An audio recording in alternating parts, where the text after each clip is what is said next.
এখন আমার প্রশ্ন হচ্ছে, এই যে ঈদ আসলেই কিছু লোক, কিছু মানুষ তারা বলে, ও গরু খাওয়া যাবে না, গরুরও তো জীবন আছে। এই যে দেখেন একটা ইকোসিস্টেমের ফুড চেইন, এই ইকোসিস্টেমটারে ন্যাচারালি ফাংশন করাইতে হইলে বাঘের কিন্তু এই হরিণ খাইতেই হইবে, বাঘের বাইচা থাকতে হবে। এবং মানুষের চাহিদা পূরণ করতে হলে কিন্তু মানুষের এই গরু খাইতেই হইব, কারণ গরু, ছাগল, হাঁস, মুরগি এগুলারে আল্লাহ তাআলা মানুষের জন্য হালাল করে দিছে। এবং মানুষের পক্ষে হালাল ব্যতীত হারাম খাওয়া আসলে জিনিসটা ঠিক না। সেই জন্য গরু যেহেতু হালাল, সেই জন্য মানুষের আমিষের চাহিদা পূরণ করতে হলে মানুষের গরু খাইতেই হবে।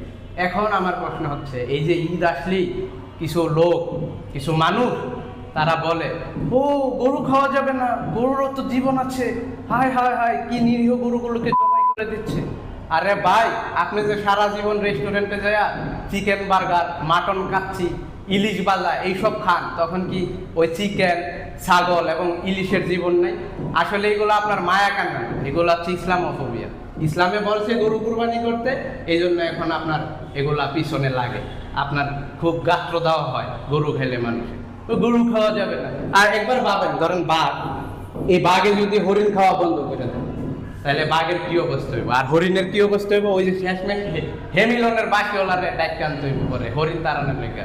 হেমিলনের বাসিওয়ালা ইঁদুর তাড়াইতেছিল না, পৃথিবীতে এমন পরিমাণ হরিণের বিচরণ বাড়বো, বাঘে যদি হরিণ খাওয়া বন্ধ করে, তখন আপনারা হেমিলনের বাসিওয়ালা ডাইকে আনেন হরিণ তাড়াইতে। গরু খাওয়া যাবে না, বদমাইশের।